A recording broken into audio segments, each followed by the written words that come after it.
ಚೆನ್ನಯ್ಯ 164 ಅಡಿಯಲ್ಲಿ ಸತ್ಯವನ್ನು ಹೇಳಿದ್ದ ಆ ವ್ಯಕ್ತಿ. ನಂತರದಲ್ಲ ಉಲ್ಟಾ ಹೊಡೆದ. ಕಾರಣದ್ರ ಜೀವದ ಭಯ, ಹೊಡಿತ SITಯಿಂದ ಈ ಹಿಂದಿದ್ದಂಥ ಜನರಿಂದ ಭಯ.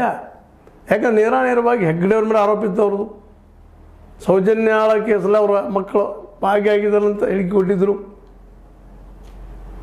ಏನೂ ಪಾಪ ಇದೆಲ್ಲ ಆಗ್ಬೋದು ತಿಳ್ಕೊಂಡು ಅವ್ರ ಹೆಸರು ಬದಲಾಯಿಸ್ಕೊಂಡು ಮುಸುಕು ಹಾಕೊಂಡು ಬಂದರು. 164 ಅಡಿಯಲ್ಲಿ ನ್ಯಾಯಾಲಯಕ್ಕೆ ಹಿಂಗೆ ನಡೆದದಪ್ಪ ಇವರ ಕಾರಣಕರ್ತರು ಅಂತೆಲ್ಲ ಕೊಟ್ಟರು. ಅಷ್ಟೆಲ್ಲ ಮುಚ್ಕೊಂಡು ಬಂದರು. ಕೊನೆಗೆ ಗೊತ್ತಾಗಿ ಇವ ಇಲ್ಲಿ ಚಿನ್ನಯ್ಯ ಅಂತ ಗೊತ್ತಾಗಿ ಪಾಪ ಅವನ ಹೆಂಡ್ರ ಮಕ್ಕಳನ್ನ ಬೆದರಿಸೋ, ಮತ್ತೇನೋ ಮಾಡಿಯೋ, ಇನ್ನೇನೋ ಮಾಡಿಯೋ, ಅವ್ನು ಉಲ್ಟಾ ಹೊಡೆಯಂಗೆ ಮಾಡಿಬಿಟ್ರು.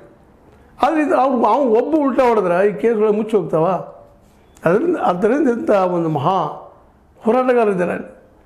ರಾಜು ಮೌರ್ಯರ ಬಗ್ಗೆ ನಮಗೆ ಉತ್ತರ ಕನ್ನಡದ ಭಾಳ ಜನಕ್ಕೆ ಗೊತ್ತಿಲ್ಲ.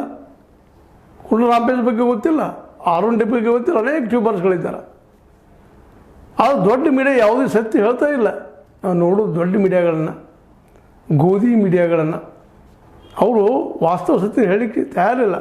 ರಂಗಣ್ಣ ಇರ್ಬೋದು, ನಮ್ಮ ರಾಕೇಶ್ ಶೆಟ್ಟಿ ಇರ್ಬೋದು, ಇನ್ನುಳಿದವರಾಗಿರ್ಬೋದು, ಇವರೆಲ್ಲ ನ್ಯಾಯ ಕೊಡಿಸ್ತಂತ ಹೋದವ್ರನ್ನ ಎಲ್ಲರೂ. ಇವರು ಯಾರಿಂದಲೂ ಇಲ್ಲಿವರ ನ್ಯಾಯ ಸಿಕ್ಕಿಲ್ಲ. ಅದು ಮುಚ್ಚಾಕೋದು ಪ್ರಯತ್ನ ಆಗಿದಾದ್ರೆ ಮತ್ತೇನೂ ಇಲ್ಲ. ಮುಚ್ಚಾಕುವ ಷಡ್ಯಂತ್ರಗಳಿದ್ದಾವೆ, ಮತ್ತೇನೂ ಇಲ್ಲ. ಆದರೆ ಈ ನಮ್ಮ ಯೂಟ್ಯೂಬರ್ಗಳು ಮಾತ್ರ ಇಲ್ಲಿವರೆಗೆ ನಿರಂತರವಾಗಿ ಹೋರಾಟ ಮಾಡ್ತಾ ಬಂದಿದ್ದಾರೆ.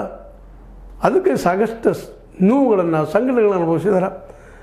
ರಾಜು ಮೌರ್ಯ ಅವರು ತಮ್ಮ ಅನ್ನ ಹಾಕುವಂಥ ಅಕ್ಷರ ಮೀಡಿಯಾವನ್ನು 8 ತಿಂಗಳವರೆಗೆ ಬ್ಲಾಕ್ ಮಾಡಿದ್ದನ್ನು ನೆನಪಿಸ್ಕೊಳ್ತಾ ಇದ್ದಾರೆ.